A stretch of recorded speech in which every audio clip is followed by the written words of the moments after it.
Help me. They're coming for me. They said I'm a curse. Please help me.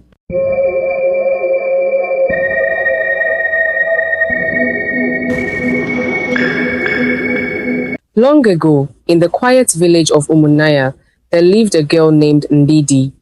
She was only 16, but her spirit was older than her years. Her skin glowed like roasted cocoa, and her long lashes shaded eyes that always looked distant like they were searching for something that couldn't be found. And Ndidi was different. She did not gossip like the other girls. She did not wear loud beads or paint her lips red. She spent most of her time near the great Oma River, humming old songs and whispering into the water. Some said she was strange, others said she was cursed, but no one could deny she was beautiful. One day, as the sun began to set and the sky turned orange, a group of boys passed by the river and saw Ndidi kneeling by the edge, her hands cupped in the water. They stopped and stared. Mazi Ekene's son, Chibuzo, whispered, "That girl talks to the river. I swear, I saw her shadow moving even when she was still." It wasn't long before rumors started to spread. Ndidi was a witch. She had no father. Her mother was a quiet widow who rarely spoke. And in a village ruled by fear and tradition, silence was dangerous. That night, as the cricket sang and the moon lit the dusty paths, Ndidi sat outside her hut, staring into the stars. Her mother, Mama Ifunanya, came out and sat beside her. "Don't go to the river tomorrow," her mother said softly. "Why?" Ndidi asked, her voice calm. Mama Ifunanya didn't answer. She only looked away and wiped a tear from her eye. Ndidi didn't know it yet, but that tear would be the last love she'd receive from her mother. The river would call again, and next time, it would not let her go. The next morning, the village of Umunaya woke to the sound of drums, not for celebration, but for judgment. Chief Ozoimena, the village elder, had summoned everyone to the square. Whispers filled the air like smoke. Something had happened during the night. Ndidi stepped outside her small mud hut, her wrapper tied tight around her chest, her hair still damp from her morning wash at the river. She noticed the strange stares, the fear in the eyes of her neighbors. Even the children, who once played beside her, now avoided her path. At the square, the air was thick. Mazi Ekene stood at the center, breathing heavily.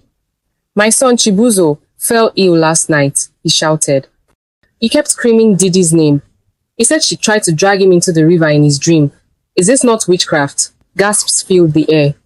"She walks with no friends. She talks to the river," another man added. "That girl is not ordinary." Ndidi's heart pounded. She looked to her mother, but Mama Ifunanya stood frozen, her hands shaking. "I am not a witch," Ndidi said softly. "I only go to the river because it listens." They did not want truth.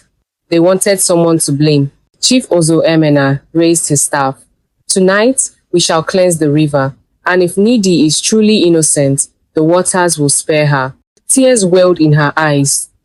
The river, her only friend, would now decide her fate. That night, the entire village of Umunaya gathered by the riverbank. Fires burned high, drums echoed through the forest. Elders in white wrappers chanted, holding calabashes filled with salt, herbs, and palm oil. Ndidi stood at the edge of the water, barefoot, her wrapper soaked from sweat and fear. Her wrists were tied with palm ropes. She stared at the same river that had once brought her peace. Now, it would either take her or prove her innocence. Chief Ozoimena's voice boomed. "Oma River, if she is a witch, swallow her. But if she is innocent, let her live." Before she could speak, before she could plead, she was pushed hard into the water. Gasps filled the air. The water rippled, then calmed. Seconds passed, then minutes. Silence. "She's gone," someone whispered. The elders turned away. People began to leave, muttering about cleansing and tradition. But beneath the surface, far below, Ndidi's eyes opened. She wasn't dead. The water had not killed her. It had claimed her. Ndidi sank deeper into the river, but she felt no pain, no drowning, just silence and light. Then she saw her. A glowing woman, half human, half fish, with long braided hair that moved like seaweed and skin, the color of midnight. Her eyes glowed red, but not with anger, with sorrow. Welcome, child of betrayal, the woman said. I am Ijeoma, queen of the deep. Ndidi tried to speak, but her mouth could not form words. Still, Ijeoma understood her thoughts. You were wronged, Ijeoma whispered. Just like I was, long ago. They called me a witch too. They drowned me, and now I protect the forgotten.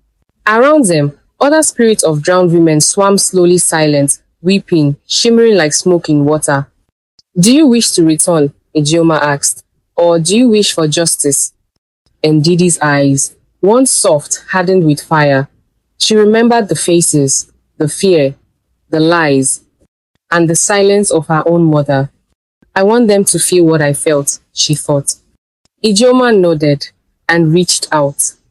Ndidi took her hand. That was the moment she stopped being a girl and became something else. The following morning, the people of Umunaya returned to the riverbank to pray and offer thanks. The river was calm, still, almost beautiful, until the water turned red. A thick stream of blood bubbled from the surface, sending panic through the crowd. Mothers screamed, children cried. Chief Ozoimena fell to his knees. Then, they saw it. Floating near the edge, eyes open, was Chibuzo's body, the boy who started it all. His face was frozen in fear, and a mark, shaped like a teardrop, was carved on his forehead.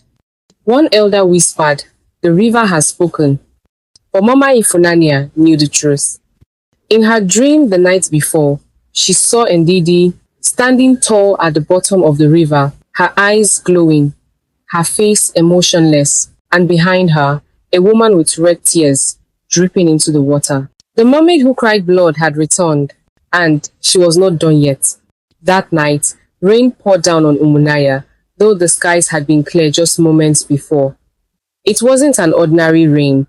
It was cold, ice cold, and it whispered. As drops hit the zinc roofs and clay huts, villagers began hearing voices in the rain. Ndidi's voice. You left me. You watched. You said nothing. Mama Ifunanya tossed in her sleep, her wrapper soaked with sweat. She ran outside, barefoot, her heart pounding. The rain stung her skin, but she didn't care. She ran to the river and fell to her knees. I'm sorry, she screamed into the wind. I should have stopped them. I should have fought for you. The wind howled louder. A shape rose from the water, Ndidi. Her eyes glowed dimly, and her feet didn't touch the ground. Mama Ifunanya gasped, reaching out, but Ndidi didn't move closer. I waited, Ndidi whispered. But you let them take me. Then, she vanished into mist, leaving behind the sound of crying, and a pool of blood where her feet once stood. By morning, the first elder was dead. Elder Nwachuku, the one who tied Ndidi's hands, was found lying beside his shrine, his mouth filled with sand, eyes wide in terror. That same day, Elder Onuma, who gave the order to push Ndidi, began coughing uncontrollably. He coughed until blood ran from his nose. He died before nightfall. Whispers turned into panic. The river spirit is angry, the villagers cried. But Chief Ozomena remained proud. This is not the doing of a spirit. It's coincidence. We cleansed the river. There is no witch. But deep inside, even he felt the cold creeping in. Mama Ifunanya lit a candle for her daughter that night. She prayed, sang, and begged. Ndidi, my child, please forgive me. A soft wind blew out her candle. In the shadows behind her, the ghost of her daughter watched and cried tears of blood. In another corner of the village lived a curious one, 2-year-old girl named Chinaza. She had always liked Ndidi. She often followed her quietly to the river, watching her home to the waves. One evening, Chinaza returned to the river. The villagers had stopped going near it, but she wasn't afraid. She knelt by the bank, whispering, Ndidi, I know you're still here. I'm not like them. The water stirred gently. From the depths, a small red stone floated up, glowing faintly. Chinaza picked it up. That night, she dreamed of the underwater world spirits, tears, betrayal. She saw Ndidi's past, she saw her death, and she saw the mermaid queen Ijeoma, with her crown made of bones. When Chinaza woke up, the stone was still in her hand. She had been chosen, but for what she did not yet know. Chief Ozo Emena's only son, Uzo, had just returned from university in the city. He laughed at the stories of mermaids and angry spirits. Fear has eaten your brains, he told his father. But that night, Uzo decided to prove a point. He went to the river with a bottle of gin and poured it into the water. Drink this, river witch, he laughed. I'm not afraid of fish ghosts. At midnight, his screams were heard all across the village. When they found him, his legs were covered in deep scratches like claws. His eyes were rolled back, and he kept mumbling the same words. She's crying blood. She's crying blood. Uzo never spoke again. Chinaza slept fitfully that night. Her small mat felt colder than usual. In her dream, Ndidi appeared once more, but this time, she looked human. Her eyes were sad. Her voice was calm. More will die, she said, unless someone speaks the truth. What truth? Chinaza asked, and Didi looked away. The elders lied. The real curse in this village isn't in the river. It's in their hearts. Suddenly, the dream changed. Chinaza was standing in a burning village. People screamed. The river boiled with blood, and the mermaid queen floated above it all, her red tears falling from the sky. When she woke up, Chinaza screamed. It wasn't just a dream. It was a warning. And she was running out of time to stop what was coming. Chinaza sat before the elders of Umunaya the next morning. Her hands trembled as she held the glowing red stone close to her chest. I have something to say, she said, her voice small but firm. Ndidi was not a witch. She was innocent. I saw everything in my dream. The elders laughed. Dreams? We are talking about spirits, not fairy tales, one shouted. But Mama Ifunanya stood up. Her voice cracked. Let girl speak. Chinaza continued. Ndidi was sacrificed for nothing. You knew the truth. You knew she wasn't guilty. But you were afraid of what the river held. And you lied. Chief Ozoemena slammed his staff on the ground. Silence! You dare accuse elders. But the people were listening now. They remembered the rain that whispered, the red river, the deaths, and they were afraid. Chinaza dropped the red stone on the ground. It cracked, and from the crack rose a mist. A whisper filled the air. I'm not done. That night, the moon turned red, not orange, not gold, but deep blood red. Birds flew in circles. Dogs barked at nothing. Babies refused to sleep. The elders gathered in fear. We must go to the river and beg, one said. But it was too late. From the water rose the figure of Queen Ijoma, tall and glowing, her braids floating behind her like sea snakes. Behind her stood Ndidi, her eyes no longer soft, her feet no longer touched the ground. She hovered, tears running down her face, red like blood. You killed the innocent, Queen Ijoma said. You gave your daughters to fear, now your sons will pay. Suddenly, lightning struck the shrine of the elders. It burned to the ground in seconds. The people scattered. But this was only the beginning. In the silence of the night, Mama Ifunanya walked alone to the river. She wore no wrapper, just a white cloth tied around her chest. Her eyes were swollen from crying. She knelt and wept. Ndidi, my daughter, I failed you. I was weak, but I was afraid. Forgive me. The river remained still. Then slowly, Ndidi rose from the water. She looked just like the day she died, young, innocent, beautiful. But her face was cold. I cried for you, Mama Ifunanya sobbed. I still cry every night.